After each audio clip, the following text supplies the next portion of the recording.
Charles Barkley set to join us. Todd He's ready to go. Chuck there? All right. Chuck, how are you? I'm good, brother. How you doing? What's your philosophy when people want an autograph? Like, when is it a good time and when is it a bad time to approach you? You should sign autographs. Just when you're eating is not appropriate, but I think part of your responsibility, they don't pay you all that money just to play basketball. So I think you should always sign autographs. I always sign autographs unless I'm eating. But you get swarmed, though, don't you? Yeah, yeah, I do. But listen, man, these people pay us millions and millions of dollars to play a stupid game, to take a couple minutes. And first of all, it has to be quick. Hey, I don't want to hear no stories. No, yo, man, give me the paper. Let me sign it. Yeah, I don't want to hear the stories. I don't care. So that's, to me, it's the only time it's a problem. I don't want to hear no stories. Just tell me, hey, give me the paper, and I sign it. How often do you ask for an autograph or a picture? I have. I collect memorabilia. I got a great hockey collection. I got a great basketball collection of different pictures but if I met somebody, I would be happy to take a picture. I mean, I'm a fanboy to some people. Like when you meet Gretzky, you ask for. I got a Gretzky stick. Got my favorite hockey player is Ron Hextall. My favorite football player is Brian Dawkins. They gave me a signed jersey. Somebody found out I was a big fan. They gave me a signed jersey in the last couple of years. Anybody disappoint you? Not really. I think, because obviously it has something to do with who I am.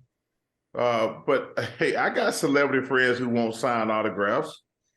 I mean, I got a couple of friends who will say, hey, I hate to bother you, then don't damn bother me. But I tell people this because people ask me about, hey, I walked up to this guy. I said, well, that probably didn't go well. Yeah. I think it's up to the individual if they want to sign autographs. And we're not on the same level. I mean, I know some guys who are bigger than me who don't sign stuff, but they probably get bugged more than me. But my personal opinion is I'm going to always sign autographs. I think it goes with the responsibility. When you were on 60 Minutes, you mentioned the friendship, or what was a friendship, with Michael Jordan. Did you hear from Jordan? No. It's so funny. I've never had more people ask me about they act like we Prince William and Prince Harry. Hey, Michael, I love Michael like a brother. He's doing great. I'm doing great. He got mad at me. It's no big deal. I think we're both, man, I'm sweating over here. But it's unfortunate. But man, I wish him nothing but the best. I hope he's doing great. But hey, it's unfortunate. Well, I know you came on this show and you said he's not a good owner. Mike's not a good owner. I didn't say he wasn't a good owner. I said he didn't have good enough people around him. He was surrounded by yes men. Yes. Yes. And I said that, and it was true. And he went ballistic. But hey, man, Dan, one of the reasons I've been very good at my job, I'm not going to say, one of the reasons I hate reporters, to be honest with you, guys like Skip Bayless and people like that, you can tell the guys they like and dislike. That ain't right. You should be fair. I'm not going to, just because me and Michael were great friends, I don't give him a hall pass. The one thing, I've been straightforward and honest on anybody I've given my opinion with in my 23 years. I never played favorites. There's nobody can say, Charles, don't like this guy. I've been fair to everybody. As far as the NBA home stretch here, how do you think this plays out? Man, nobody got zero idea. Is there a great team? No, there's not a great team at all. Okay. There's some great players. But I tell you what, man, the West is going to be crazy. It's going to go down to the last day of the season. I mean, the East is set, and we know who's going to be. Like, it's going to come down to Boston, Milwaukee, and Philly. Those three teams, they're above everybody else. But in the West, I can't wait for the West. This weekend, I can't wait for the first round matchups. I mean, it could be the Lakers could play the Sacramento Kings, or they could play the Denver Nuggets in the first round of the playoffs. I don't know who's going to win the West. If you hold my feet to the fire, I'm going to stick with the Denver Nuggets. They've been the most consistent team all year. But as they say, though, I'm going to write it in pencil. I'm not going to write it in pen. Who's your MVP? Man, I'm glad I don't have a vote.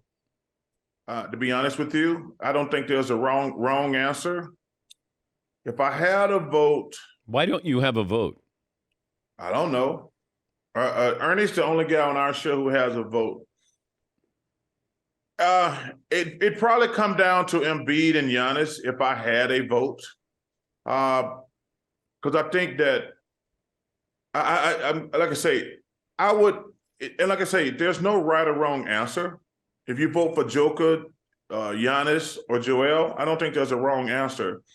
But if I had a vote, it'd come down to Joel and Giannis. And I'd probably give it to Joel because he's never won before.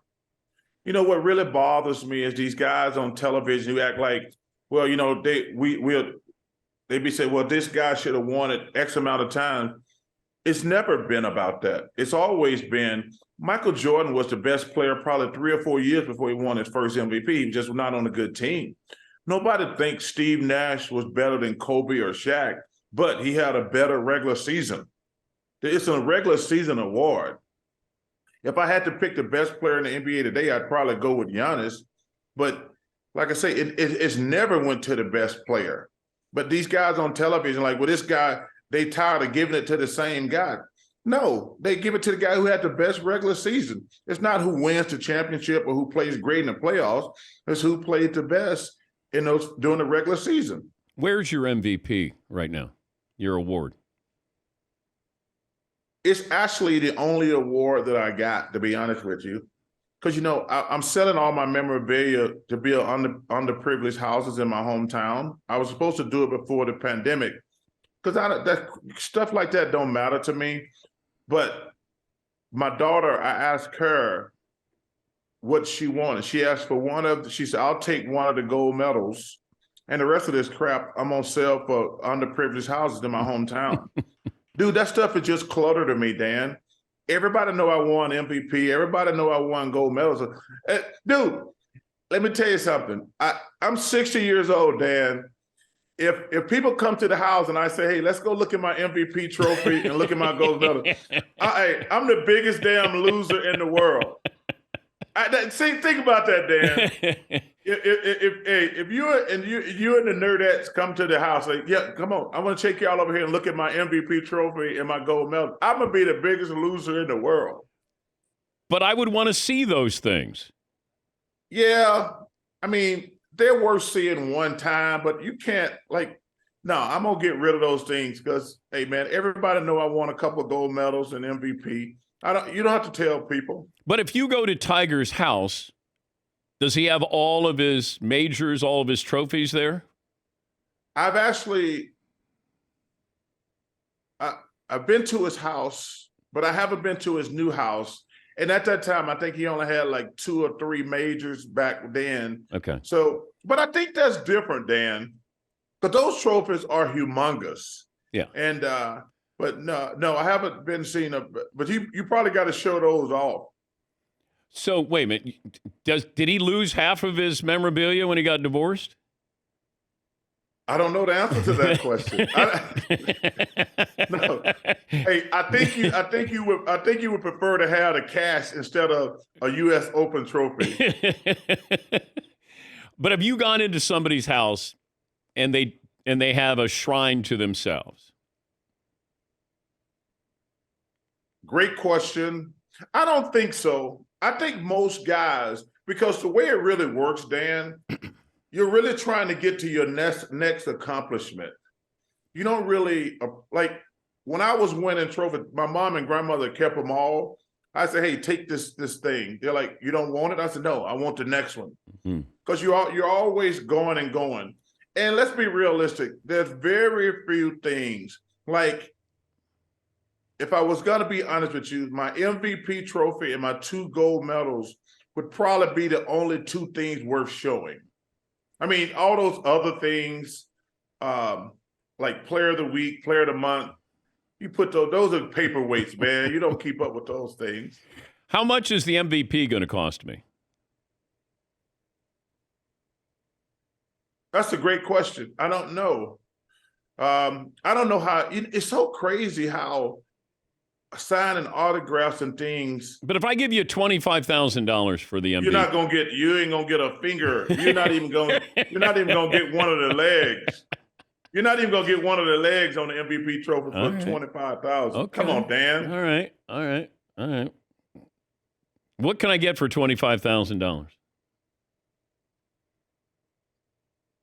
Like, a player of the month, a little plaque or something like that. Come on, Dan. You were never named defensive player of the month, that's for sure. I was not a good defender. I was a decent defender. Okay, explain this to me. When we talk about like Luka and Kyrie, they can't play defense or they won't play defense? Because I don't understand. Like Sacramento Kings, they can score, but they're not good at defense. How are you not good at defense? Because it's probably defense and rebounding are probably the two hardest aspects of basketball, because they take a lot of work. They take a lot of work. Scoring is easy. All you got to do is shoot the ball a lot. But if you're going to play defense, you got to really get down and dirty. You got to get, and same thing with rebounding. You got to get in there and start beating up people. Because it's like, because the ball's the most valuable thing out there. So if you're going to be a great rebounder, you're going to have to take some beatings. And on defense, man, trying to stop a guy is hard. I mean, you think about the guys you're trying to stop. I mean, just take Luka and Kyrie, both great one-on-one basketball players. They ain't a job people apply for. Nobody says, hey, let me stop Kyrie or Luka. But, this thing was never, when it first happened, they asked us on the air, like, this is never going to work. It's a bad idea. They both need the ball. It was never going to work.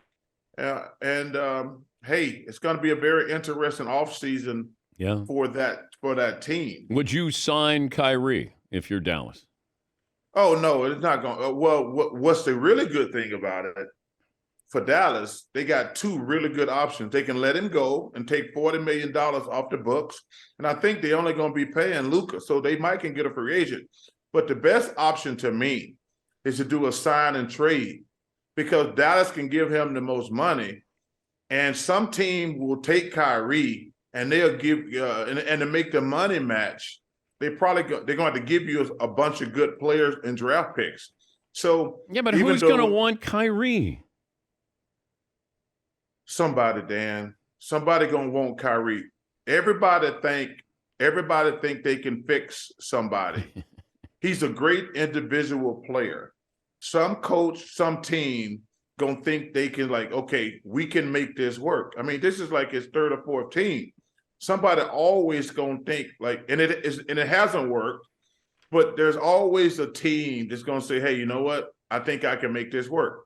So even though I hated to trade for Dallas, I think in the long run it could be a good thing, whether they take him off the books or do a sign and trade. Talking to Charles Barkley, the Hall of Famer. When's the last time you went to the Masters? I've never been to the Masters.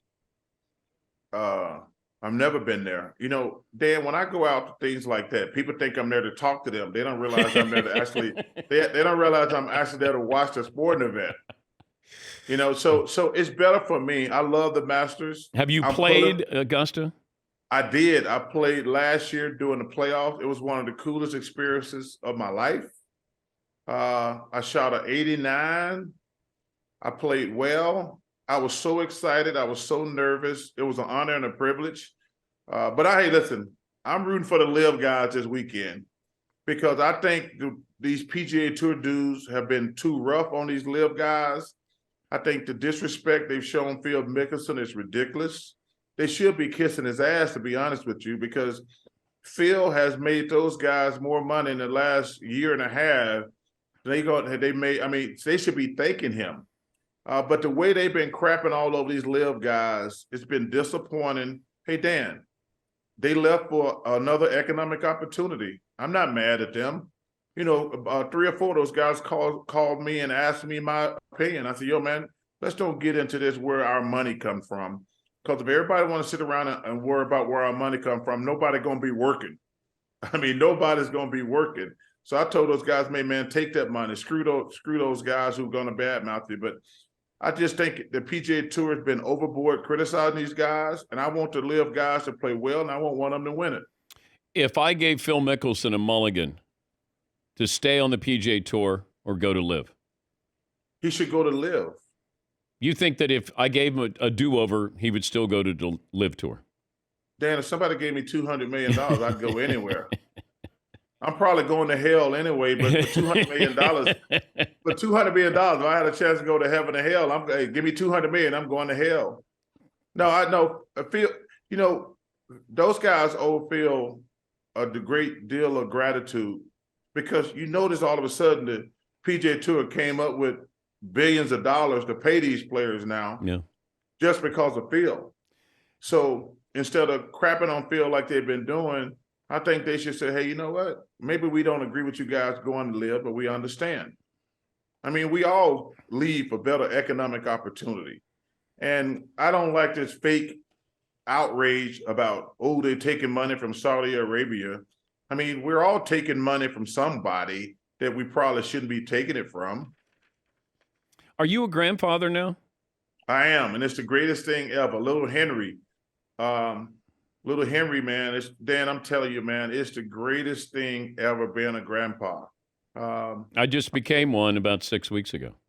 Congratulations, man. Yep. Dan, wait, when they start developing a little personality, now my man he just turned 1 like last week. Now he's starting to walk and like he notices my face. I FaceTime him and everything like that. Wait, it gets so much better, Dan. I can't wait. I think like I'm going home for a couple of days. So we off until the play-in tournament Tuesday. And I'm going to take him out on a golf cart for the first time this weekend, and I can't wait. If you could pick the sport that you want him to play, what would it be? Well, obviously that'd be basketball, but probably golf. I love golf. I love being outside. It's one of the first few places people, I like to play golf and fish because it's like only 2 places you can go and people don't want to bug the hell out of you. So golf would be my thing. But as long as he's a good person, I was thinking about the Wayans family the other day, and I saw one of the Wayans brothers did a tribute to his dad, and it was really profound. And he said, he asked his dad, what you want me to be? He said, a man. And he says, well, everybody grows up to be a man. And he says, that ain't even close to the truth. And I thought that was so profound. And it really made me take a step back like, yeah, man, you want your kids to grow up and you want to be proud of them. Like I'm really proud of my daughter because she's a nice person. She's a great mother. And, I'm just really, so you want to make your parents proud. And my daughter has done that. So as long as little Henry's a good person, I'm good. Grandpa Barkley sounds like a show on TNT, a sitcom. Well. First of all, just for record, I'm Big Pop. Big Pop. Yeah. Not Big Poppy or Big Papa. No, Big Pop. I stole that from some guy. I was giving Ernie an award last summer, and this cute little girl comes up to me and says, "Hey, Mr. Barkley, can I take a picture?" I said, "Of course." I said, "Who's gonna take the picture?" She says, "My Big Pop." Next thing I know, this little dude is walking toward me. I said, "Who's that?" She said, "Oh, that's Big Pop." I said, "Well, damn, this dude like 5'5". If he can be Big Pop, I know I can be Big Pop. And I says, so that's going to be my name when little Henry gets old enough. I like it. Big Pop. Great to talk to you, and enjoy your days off. Safe travels. Thanks again, bud. Thank you, brother. Hey, Dan, keep up the great work, brother. Thanks for having me. Charles Barkley. We'll take a break. If you're watching on Peacock, we'll check out the Traeger grills, and last call for phone calls after this.